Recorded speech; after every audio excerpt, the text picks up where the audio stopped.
السلام عليكم. ازيكم عاملين ايه؟ اتمنى يا رب تكونوا بخير. اهلا وسهلا بكم في فيديو جديد، وصفة جديدة على قناتي افنان ايمن. لو اول مرة بتشوفوا قناتي اهلا وسهلا بكم. اشتركوا في القناة وفعلوا زر الجرس، هيوصل ليكم يوميا اشعار بوصفة جديدة من وصفات رمضان. وصفتنا اليوم جلاش بالجبنة، ميكس جميل ما بين الجبن والفلفل الالوان. معايا باكت جلاش، حوالي كوباية فلفل ألوان، كوباية حليب، 4 معالق كبار جبنة فيتا، ربع معلقة صغيرة بيكنج باودر، ماكس جبن أو جبنة موتزاريلا، حباية بيض، ربع معلقة صغيرة فلفل أسود ويفضل لو فلفل أبيض، ومعلقة صغيرة ملح.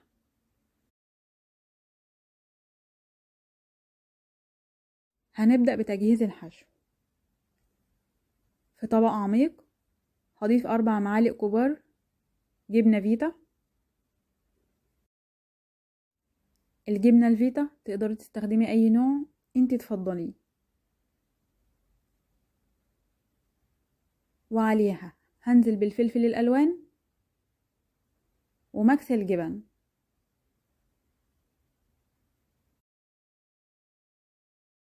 تقدري تستغني عن ميكس الجبن او تستخدمي جبنة موتزاريلا فقط، او جبنة رومي مبشورة مع الجبنة الفيتا. اساس الوصفة هي الجبنة الفيتا. هقلب المكونات مع بعض،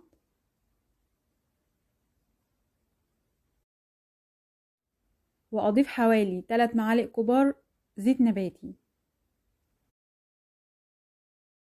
هنجهز الصينية او البايركس اللي هيدخل الفرن. هدهن الصينية بالسمنة،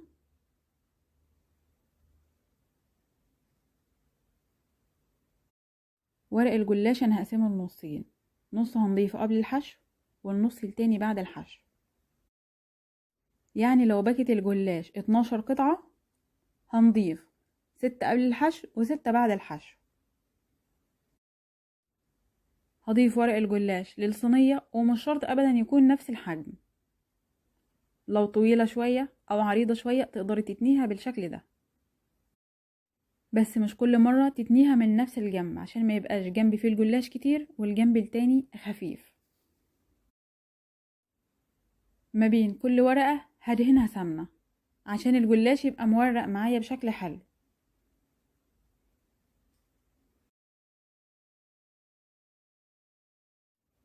هستمر بنفس الطريقة لحد ما اخلص الجزء الاول من الجلاش.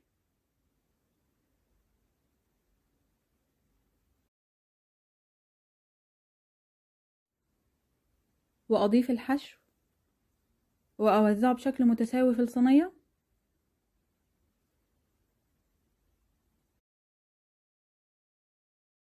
الوصفة دي جميلة جدا للعزومات.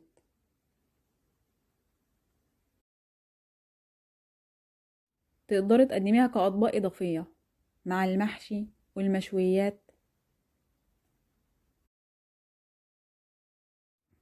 وغيرهم من الوصفات الكتيرة جدا، لأنها خفيفة ومن غير لحوم،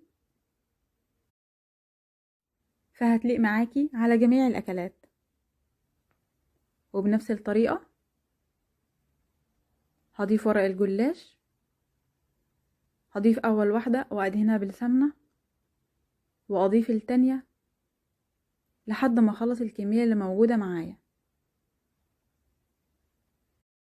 آخر ورقة هنضيف الجزء الصغير اللي احنا بنتنيه لفوق ده، هنخليه لتحت عشان تقدري تقطعيها بشكل حلو بنفس الشكل ده. آخر ورقة ما تدهنيهاش بالسمنة.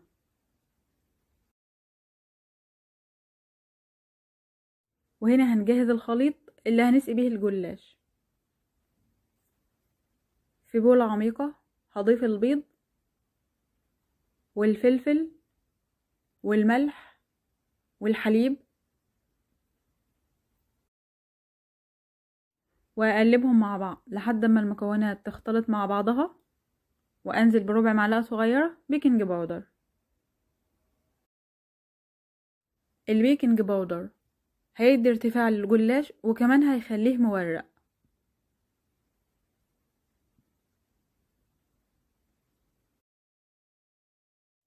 وفي الآخر هضيف 3 معالق كبار زيت،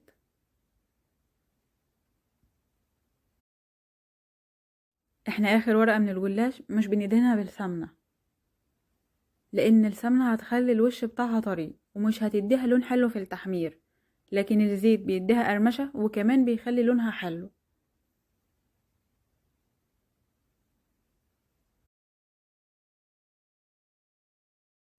هنقطع الجلاش، ما تخليش القطع صغيرة عشان تقدري تتحكمي فيها.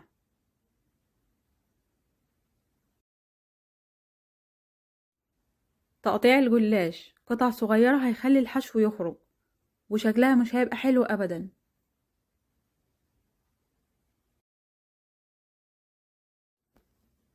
في الوقت ده هشغل الفرن على درجة حرارة 150. لازم الفرن يكون ساخن قبل ما نضيف الجلاش.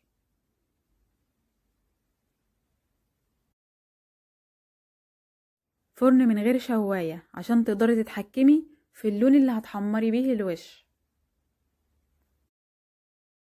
وكمان ممكن تاخد معاكي لون بسرعة ويكون الجلاش لسه مش مستوي.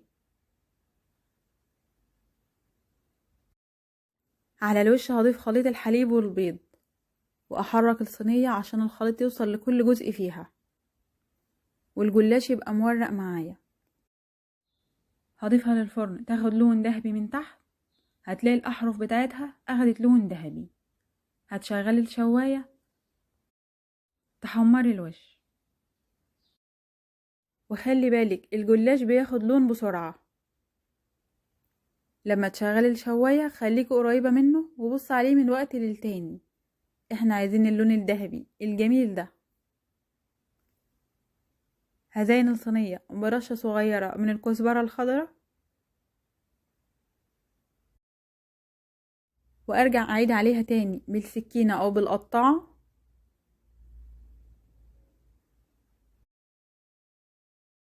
لان التقطيع في البداية ممكن ما يوصلش معاكي لاخر ورقة او 2. فقبل ما تشيلي قطع الجلاش عيدي على التقطيع تاني عشان ما تتبهدلش منه.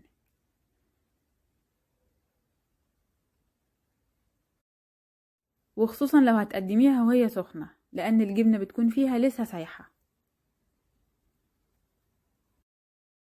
ما شاء الله قطع الجلاش متماسكة وشكلها تحفة واخده لون ذهبي جميل من الجنبين. سريعا كده هقول لكم شوية نصايح عن الجلاش.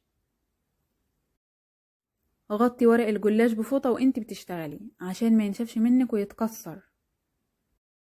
ادهني كمية مناسبة من السمنة ما بين الورق وبعضه عشان يورق ويبقى خفيف معاكي. ما تدهنيش وش الجلاش بالسمنة عشان ما يبقاش طري، هنكتفي بالزيت اللي هنضيفه مع الخليط اللي هنسقي بيه. شغلي الفرن من غير شواية عشان تقدري تتحكمي في اللون بتاع الوش، وبعدين شغلي الشواية حمري الوش. وبكده نكون وصلنا لنهاية فيديو النهاردة. اتمنى من كل قلبي يكون عجبكم. ما تنسوش اللايك والشير وسبسكرايب للقناة وفعلوا زر الجرس، هيوصل لكم اشعار بوصفة جديدة من وصفات.